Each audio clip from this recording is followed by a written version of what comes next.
నమస్కారం అండి. నేను డాక్టర్ మోవా శ్రీనివాస్ మాట్లాడుతున్నానండి. మోవా శ్రీనివాస్ యూట్యూబ్ ఛానల్‌కి మీకు స్వాగతం. మీరు మామూలుగా చాలా చోట్ల చూసి ఉండొచ్చు, విని ఉండొచ్చు, సినిమాల్లో కూడా చూస్తుంటారు. చాలా సందర్భాల్లో ఇట్లా గుండెకి, ఛాతీకి షాక్ ఇవ్వడం జరుగుతూ ఉంటుంది. సో, గుండెకి షాక్ ఎందుకు ఇస్తారు? ఎలా ఇస్తారు? దానికి గల ఉపయోగాలేమిటి? ఇట్లాంటి విషయాల గురించి ఇవాళ మనం మాట్లాడదాం.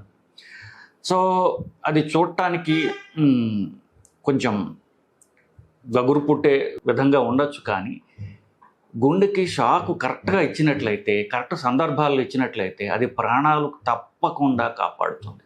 ఇప్పుడు చిన్న కథ చెప్తాను మీకు నేను. ఇది ఒక 8 ఏళ్ల క్రితం జరిగింది. సో, నా పక్కన ఎదురుగుండా రాత్రి 8:30, 9కి ఒక 25 ఏళ్ల కుర్రాడు వచ్చి కూర్చున్నాడు. సో, అతను ముగ్గురు ఫ్రెండ్స్ తీసుకొచ్చాడు. మొత్తం నలుగురు వచ్చి కూర్చున్నారు. అతను కూర్చుంటే ఏమైందా, ఏమిటి ఇలా వచ్చావు అన్న. అతని పేరు చెప్పొచ్చు నేను, నిజానికి సరే పేరు చెప్తే బాగుండకపోవచ్చు. ఒక 25 ఏళ్ళ పొట్టిగా ఉన్న, కొంచెం లావుగా ఉన్నటువంటి కురవాడు.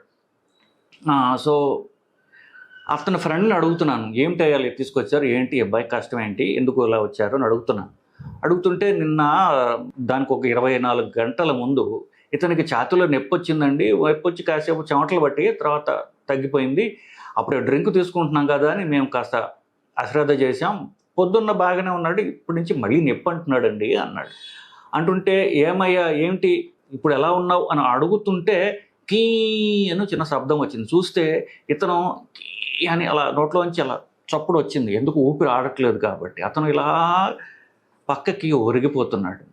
పక్కకు ఒరిగిపోతుంటే నేను పట్టుకోండి అన్నాను. చూస్తే వెంటనే ముందుకెళ్ళి చూస్తే అతను స్పృహలో లేడు. సరే అని టక్కుని పక్కకు తీసుకెళ్ళి పక్క రూమ్లో అతన్ని, అక్కడ బెడ్ ఉంటే బెడ్ మీద పడుకోబెట్టి తీసుకురండి కంగారు పెట్టి అందరిని ఈసీజీ చూస్తే అతనికి గుండె 220 సార్లు కొట్టుకుంటుంది. చాలా ఫాస్ట్గా గుండె కొట్టుకుంటుంది. ఈసీజీ తీస్తే నేను చెప్పినట్టుగా వేగం కొట్టుకుంటుంది. టక్కుని ఈకో పక్కనే ఉంది, ఈకో గుండెకి 2D ఈకో తీసి చూసాం. దాంట్లో కూడా అంతే, గుండె చాలా వేగంగా కొట్టుకుంటుంది, ఇర్రెగ్యులర్గా, అస్తవ్యస్తంగా కొట్టుకుంటుంది. సరే షాక్ మెషిన్ పట్టుకొని రండి అన్న. ఈ లోపుగా వాళ్ళు మిషన్ అంటే ఇంకో గదిలో ఉంటుందండి, అది మా వాళ్ళు స్టాఫ్ తీసుకురావడానికి ఒక 2 నిమిషాలు టైం పడుతుంది. ఈ లోపుగా అతనికి ముందు నుంచి నేను సిపిఆర్ చేస్తుంటే ఈ హఠాత్ పరిణామానికి ఫ్రెండ్స్ అందరూ కూడా షాక్ అయిపోయి అతని పేరు పెట్టి గట్టి పిలుస్తున్నారు. రే పిలుస్తుంటే అతనికి ఏమాత్రం చలనం లేదు. పాపం 25 ఏళ్ళ కుర్రాడు, అతనికి ఏం చలనం లేదు. సో ఈ లోపుగా మా వాళ్ళు షాక్ మెషిన్ తీసుకొచ్చారు, కనెక్ట్ చేశాను, షాక్ చేసి పుట్టికి షాక్ కొట్టి ఛాతీలో మధ్యలో ఒకటి, పక్కన ఒకటి పెడతారు. పక్కన 2 పెట్టి నేను షాక్ ఇచ్చాను. షాక్ ఇస్తే పక్కన ఈ ఫ్రెండ్స్ అందరూ షాక్ అయిపోయినారు కదా, ఒరే ఎటోనావు నరుస్తున్నారు. నేను షాక్ ఇవ్వగానే ఎవరైతే ఆల్మోస్ట్ గుండె ఆగిపోయిన పరిస్థితిలో ఉన్నాడో అతను చెయ్యి ఇట్లా పెట్టి ఇట్లా అన్నాడు. అంటే వాళ్ళందరూ ఆశ్చర్యపోయారు. అంతకుముందు ఎంత షాక్ తిన్నారు, ఇప్పుడు అంతే షాక్ తిన్నారు, ఈసారి ఆనందంతో. సో అతను ఇప్పటికీ, ఇది జరిగి 8 ఏళ్ళు అయింది, ఇప్పటికీ ఎంత అంటే ఒక బిలాంగింగ్ తోటి, ఎంతో ప్రేమగా నమ్మకంతో నాకు ఫోన్ చేస్తాడంటే, ఒక్కొక్కసారి అంటే ఒక రకంగా నేను అతనికి ఫ్యామిలీ మెంబర్ని అయిపోయాను. రాత్రి నవ్వొస్తుంది, రాత్రి తాగేసి 1 గంటకి ఫోన్ చేస్తాడు, సార్ ఎటా ఉన్నారు, బాగున్నారా ఇటా అంటుంటాడు. అంటే అంత గౌరవం అనమాట. ఎందుకు అతనికే కాదు, అతని చుట్టుపక్కల అందరూ ఫ్రెండ్స్ అందరూ చూశారు. పూర్తిగా జీవం లేకుండా లైఫ్లెస్గా పడి ఉన్నాడు. ఒక్క షాక్ ఇవ్వడంతో లేచి కూర్చున్నాడు. అఫ్కోర్స్ అప్పుడు ఈసీజీ తీస్తే అతనికి హార్ట్ అటాక్ వచ్చినట్టుగా ఈసీజీ తేలింది. వెంటనే ఎమర్జెన్సీలో హాస్పిటల్ షిఫ్ట్ చేసేసి యాంజియోప్లాస్టీ చేశాను. ఇది జరిగి 8 ఏళ్ళు అయింది. ఇప్పటికి చక్కగా ఉన్నాడు, జిమ్కి వెళ్తున్నాడు, అన్ని పనులు చేసుకుంటున్నాడు, ఆనందంగా ఉన్నాడు. అప్పుడప్పుడు వస్తుంటాడు, పలకరిస్తుంటాడు, పరీక్షలు చేస్తూ ఉంటాడు. సో అతనికి ఏ ప్రాబ్లం, ఏ డాక్టర్ దగ్గరికి వెళ్ళినా కాదు, మా డాక్టర్ చెప్తాను చేయించుకుంటా అంటాడు. అక్కడి నుంచి నాకు ఫోన్లు చేస్తుంటాడు, మా డాక్టర్ ఉన్నాడు మాట్లాడు అంటుంటాడు. సరే ఇవన్నీ మాకు నడిచేవి బేసికలీ. అంటే ఒక షాకు 25 ఏళ్ళ కుర్రవాడి ప్రాణం కాపాడింది. సో దాని సంగతి చెప్తున్నాను ఇప్పుడు. సో ఇందాక చెప్పాను మాటల్లో, గుండె వేగంగా ఇర్రెగ్యులర్గా కొట్టుకున్నప్పుడు షాక్ ఇస్తాము అని చెప్పేసి. సో అది కథ.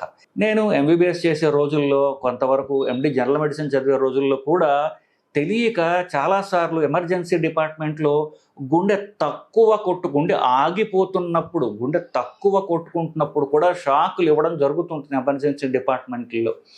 ఒకవేళ ఎవరన్నా మెడికల్ డిపార్ట్మెంట్లో వాళ్ళు ఆ బ్యాక్గ్రౌండ్ ఉన్న వాళ్ళు వింటే వినండి, గుండె తక్కువ కొట్టుకుంటే ఇచ్చేది షాక్ కాదు, అప్పుడు షాక్ పని చెయ్యదు, అప్పుడు మీరు సిపిఆర్ మాత్రమే చెయ్యాలి. గుండె వేగంగా కొట్టుకుంటూ ఎస్పెషల్లీ గుండె వేగం పెరిగి బీపీ తగ్గిపోతుంటే అప్పుడు మీరు గుండెకి షాక్ ఇవ్వాలి. సో గుండెలో మీకు తెలిసినట్టుగా 4 గదులు ఉంటాయి, పైన 2 గదులు, కింద 2 గదులు. సో పైన 2 గదుల్లో ఎక్కువగా కొట్టుకుంటున్నా, దానివల్ల ఎక్కువ కొట్టుకుంటున్నా, అంతకంటే ముఖ్యంగా గుండె కింద ఛాంబర్స్లో కనుక ఫాస్ట్గా కొట్టుకునే తత్వం వచ్చి గుండె వేగంగా పరిగెడుతోంది అనుకోండి, మీకు నిమిషానికి 60 సార్లు పరిగెత్తడం అలవాటు. అదే గుండెని 220 సార్లు 200 సార్లు నిమిషానికి పరిగెత్తిస్తున్నారు అనుకోండి, అలసిపోయి పడిపోతుంది కదా, పడిపోతే అది బీపీ జనరేట్ చేయలేదు. సేమ్ అంతే, గుండె విపరీతంగా పరిగెడుతుంటే ఆ పరుగులు అది పని చేయలేదు, సో బీపీ ఉండదు. సో ఆ బీపీ ఉండకపోవటం వల్ల వీళ్ళు కళ్ళు తిరిగి పడిపోతారనమాట. దానికి మందులతో బతిమాలి చేసే టైం లేదు, దానికి లెంపకాయ కొట్టాలి, గట్టిగా ఒక్కటి లాగి పెట్టి కొడితే అది నుంచుంటుంది. ఇప్పుడు దాన్ని మనం కంట్రోల్లో పెట్టాలి, అదనమాట. ఆ లాగి లెంపకాయ కొట్టేటటువంటిదే షాక్. అది ఇష్టం వచ్చినట్టు అల్లరి చిల్లరగా పరిగెడుతుంటే ఒక్కటి ఇవ్వాలి, ఒక్క షాక్ ఇస్తే దెబ్బకి లైన్లోకి వస్తుంది, దాని పని అది చేస్తుంది, వెంటనే బీపీ వస్తుంది, మనిషికి తెలివి వస్తుంది, లేచి కూర్చుంటాడు. అప్పుడు మనం ఏంటి సంగతి ఏంటి అని మాట్లాడవచ్చు. సో ఇది ఈ షాక్ ఇవ్వడం అనేది మన ఇంట్లో ఉన్నటువంటి షాక్ దానిలో వేలు పెట్టడం లాగా కొన్ని సినిమాల్లో చూస్తుంటాం. ఇన్ఫ్యాక్ట్ టామ్ క్రూజ్ ఒక సినిమాలో, మిషన్ ఇంపాసిబుల్ అనే సినిమాల్లో చేశాడు. ఆయన నోట్లో నాలుగు కరుచుకోకుండా ఏదో పెట్టుకుని వేలు తీసుకెళ్ళి కరెంట్ దానిలో పెడతాడు, షాక్ వస్తుంది, అప్పుడు అతను లేచి కూర్చుంటాడు. అలా చూపించాడు, కానీ అలా జరగదు. ఎందువల్లంటే మనకి షాక్ ఇవ్వడానికి వేరే మిషన్ ఉంటుంది. ఆ మిషన్ ఏం చేస్తుందంటే దానికి ఒక బ్యాటరీ ఉంటుంది. ఆ బ్యాటరీలో అది కరెంటు తీసుకున్న బ్యాటరీ స్టోర్ చేసి పెట్టుకుంటుంది. ఆ స్టోర్ చేసి పెట్టుకున్నటువంటి బ్యాటరీ నుంచి మనం గుండెకి మనం అనుకున్నంత మోతాదులో ఎంత ఇవ్వాలని 50, దాన్ని జోల్స్ అంటారు. Jewels, JAULES. 50 పవర్ ఇద్దామా, 100 ఇద్దామా, 200 ఇద్దామా, 300 ఇద్దామా, ఇట్లా అవి మనం ఇచ్చుకుంటూ పోవచ్చు. సో యూజువలీ గుండె కింద ఛాంబర్స్ నుంచి కనుక వేగంగా కొట్టుకుంటారు, దాన్ని వెంట్రిక్యులర్ టాకికార్డియా అంటారు. ఇది చాలా తీవ్రమైనటువంటి సమస్య. దీనివల్ల ఇమ్మీడియట్గా ఎక్కడొక్కడ కొలాప్స్ అయిపోతారు. ఒక్క 5 నిమిషాల్లో గనక మనం షాక్ ఇవ్వకపోతే ప్రాణాలు పోతాయి, సమస్య లేదు దీంట్లో. సో అట్లాంటప్పుడు 200 జోల్స్ ఇస్తారు. కాదు గుండె పై ఛాంబర్స్ నుంచి ఎక్కువ కొట్టుకుంటుంది అనుకుంటున్నప్పుడు 50 జోల్స్ 100 జోల్స్ ఇస్తే సెట్ అవుతుంది. ఇట్లా నాకు ఇంకొక ఎగ్జాంపుల్, మాకు బాగా కావాల్సిన ఆవిడ ఒక ఆవిడ ఇలాగ వేగంగా కొట్టుకుంటూ ఉంటుంది. ఆవిడకి ఒక 4 రోజుల పాటు అలాగ ఉంది, నా దగ్గరకు వచ్చింది. ఈసీజీ చూసి మీకు షాక్ ఇవ్వాలి, నాకు షాక్ ఇవ్వాలి అంటే, షాక్ అంటే చాలా తీవ్రమైనదే కదా, వీళ్ళు షాక్ అవుతారు, మెంటల్ షాక్ అవుతారు. కాదమ్మా ఇది చాలా సింపుల్ అని చెప్పేసి ఐసీయూలో పడుకోబెట్టి చిన్న మొత్తం మంది ఇంజక్షన్ ఇచ్చి 50 జోలు షాక్ ఇస్తే చక్కగా లేచి కూర్చుంది. ఆ గుండె దడపోయింది, బీపీ ఇంప్రూవ్ అయింది, సెట్ అయిపోయింది బండి. సో ఇట్లాంటిది అనమాట. సో ఇవ్వడానికి చెప్పినట్టుగా ఒక రకమైనటువంటి మెషిన్ ఉంటుంది. ఆ మెషిన్లో బ్యాటరీలు స్టోర్ చేసి పెట్టుకుంటూ ఎనర్జీ స్టోర్ చేస్తుంది. దానిలోంచి ఎంత కావాలో అంతే మోతాదులో షాక్ ఇస్తాం.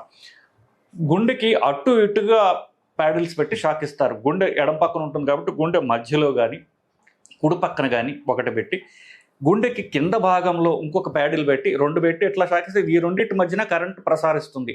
ఆ కరెంటు ప్రసరించే మధ్యలో గుండె ఉంటుంది అన్నమాట. సో గుండెకి అటు ఇటుగా పెట్టి షాక్ కొడితే ఈ రెండింటి మధ్యన కరెంటు గుండె ద్వారా పాస్ అవుతుంది. కాబట్టి గుండెలో ఉన్నటువంటి అబ్నార్మల్ రిథమ్స్ అన్ని కూడా దెబ్బకి సెట్ అయిపోతాయి.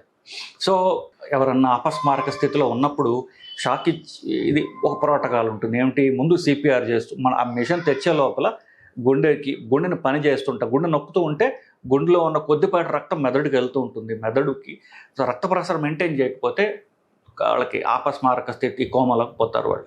సో ముందు సిపిఆర్ చేస్తూ ఈలోపు గుండెకి అరేంజ్ చేసుకుని మిషన్ గుండెకి షాక్ ఇచ్చి మళ్ళీ వెంటనే కాసేపు సిపిఆర్ చేసి చూస్తాం, నాడి చూస్తాం. సో ఈ మెదడుకు పోయే రక్తనాళాలు మెడ ద్వారా వెళ్తాయి కాబట్టి ఈ గడ్డం కింద వేలు పెడితే మీకు నాడి తెలుస్తుంది. ఈ నాడి తెలుస్తోందంటే మెదడుకి రక్త ప్రసారం జరుగుతుంది.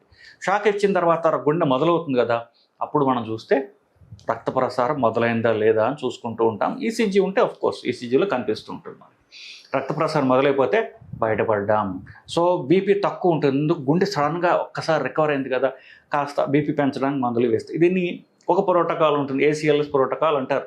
షాక్ ఇవ్వడం, సిపిఆర్ చేయడం, అసెస్ చేయడం, బీపీ అవి అసెస్ చేసి దానికి మందులు ఇవ్వడం ఇవన్నీ జరుగుతూ ఉంటాయి. సో ఇది ఒక protocol. American college of cardiology వాళ్ళ ప్రోటోకాల్, లేకపోతే బ్రిటిష్ వాళ్ళది, ఇలా ఒక ప్రోటోకాల్ పోస్టర్ లాగా చేసి హాస్పిటల్ ఎమర్జెన్సీలో పెట్టుకుంటారు. ఈ కంగారులో మనం స్టెప్ సరిగా వెళ్తున్నామా లేదా చూడటానికి. బేసిక్ వీటిల్లో మనం షాక్ గురించి మాట్లాడాం, గుండెకి షాక్ ఇవ్వడం గురించి. చాలా చాలా సందర్భాల్లో ఈ గుండె డాక్టర్గా నాకు కొన్ని కేసెస్ గుర్తుంటాయి. అవేంటి, నాకు ఒక 5-6 కేసులు నాకు ఈజీగా నేను చెప్పగలను. కొన్ని కేసులు అయితే 10-12 ఏళ్ల క్రితం జరిగినవి కూడా.